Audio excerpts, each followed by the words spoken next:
Bismillahirrahmanirrahim. Assalamualaikum warahmatullahi wabarakatuh. Perkenalkan, nama saya Tasina Fitria dengan NIM 119-2060107 dari kelas 5C Pendidikan Biologi. Pada kesempatan kali ini, saya akan melakukan praktikum sistem pernapasan pada mata kuliah Fisiologi Hewan dengan dosen pengampu Haja Asrianti Masud, SI MPD. Dengan tujuan untuk mengukur kapasitas dalam paru-paru. Selanjutnya yaitu langkah kerja. Siapkan dirigen yang telah ditandai dengan volume air. Kemudian tuangkan air ke dalam dirigen sebanyak 250 ml hingga mencapai 4 liter. Kemudian masukkan air ke dalam baskom. Masukkan selang ke dalam dirigen. Balikan dirigen ke dalam baskom yang telah berisi air. Hembuskan nafas melalui selang dan lihat penurunan volume airnya. Kemudian lakukan kegiatan berlari selama 2 menit.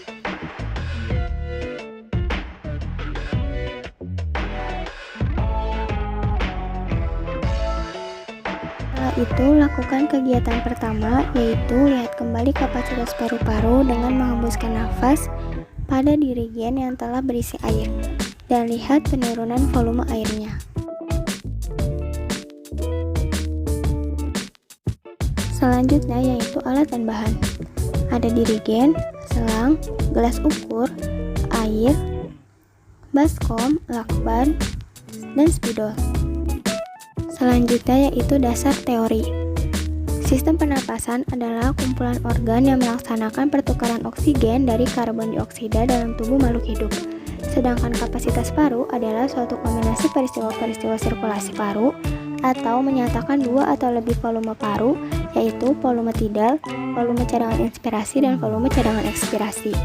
Kapasitas fungsi paru merupakan kesanggupan atau kemampuan paru dalam menampung udara di dalamnya.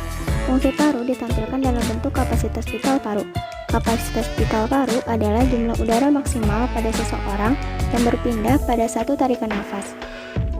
Kapasitas ini mencakup volume cadangan inspirasi, volume tidal, dan volume cadangan ekspirasi. Faktor-faktor yang dapat mempengaruhi penurunan kapasitas fungsi paru yaitu faktor internal dan faktor eksternal. Faktor internal meliputi umur, jenis kelamin, riwayat penyakit, dan status gizi. Umur berhubungan dengan proses penuaan. Semakin bertambah umur seseorang, maka semakin besar kemungkinan terjadi penurunan fungsi paru. Status gizi diukur menggunakan indeks massa tubuh.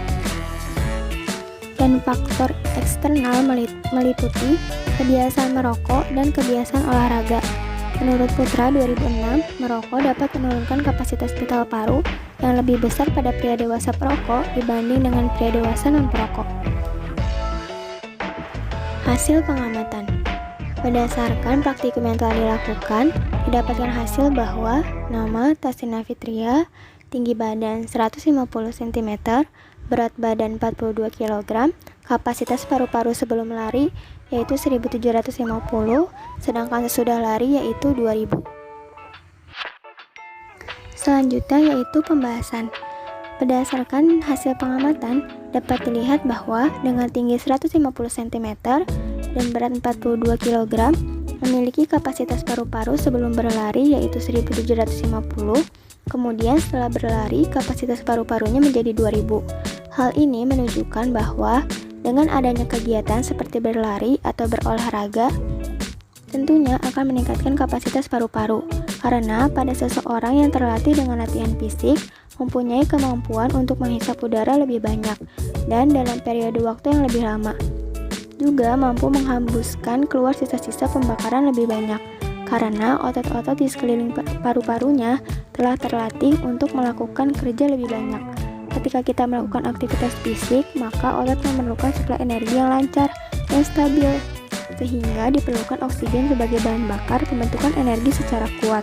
Cara untuk mencukupi kebutuhan oksigen dengan meningkatkan frekuensi respirasi, sehingga pada seseorang yang beraktivitas akan terjadi efisiensi ventilasi yang menyebabkan kapasitas vital paru dapat meningkat. Selanjutnya yaitu kesimpulan.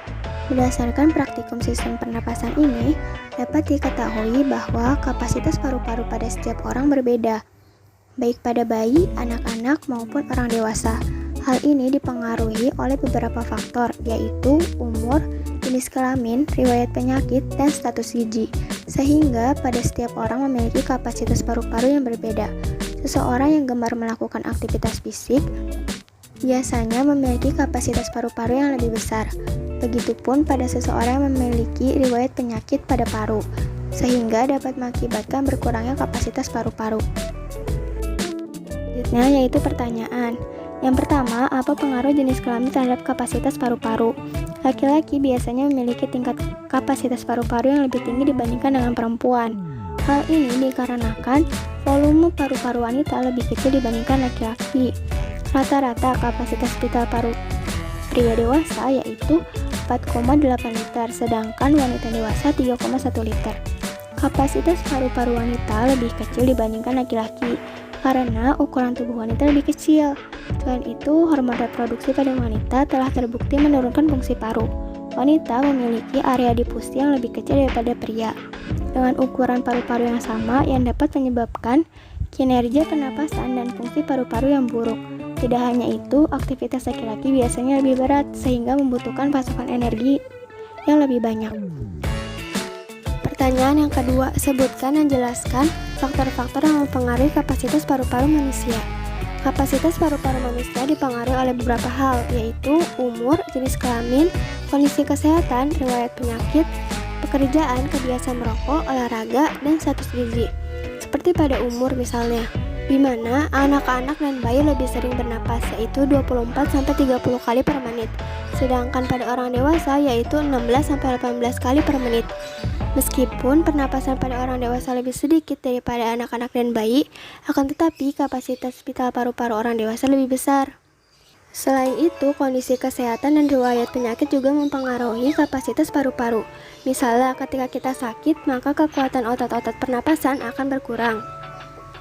Selain itu, memiliki riwayat penyakit akan menyebabkan mengurangi perfusi sehingga alveolus akan sedikit mengalami pertukaran udara. Selanjutnya itu pertanyaan yang ketiga. Berapa jumlah volume udara paru-paru yang tertinggal selama pernapasan berlangsung? Mengapa demikian? Jelaskan. Sekitar 500-1000 ml. Volume yang tertinggal ini merupakan volume residu, di mana volume gas dalam paru-paru yang masih tertinggal saat akhir ekspirasi maksimal. Volume udara residu ini digunakan untuk cadangan dan mencegah terjadinya perubahan kondisi alveoli secara ekstrim. Pertanyaan yang keempat yaitu, apakah yang dimaksud dengan udara tidal, volume udara suplementer, volume udara komplementer, dan kapasitas vital udara pernapasan? Udara pernapasan tidal yaitu udara yang keluar masuk tubuh saat keadaan normal, yaitu sekitar 500 cc.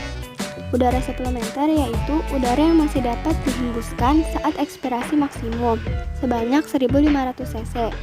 Sedangkan udara komplementer yaitu udara yang masih dapat dihirup saat inspirasi maksimum, yaitu sebanyak 1500 cc. Udara vital adalah volume maksimal yang dapat dikeluarkan dalam satu ekspirasi setelah inspirasi maksimal, yaitu jumlah udara tidal, volume suplementer, ditambah volume komplementer.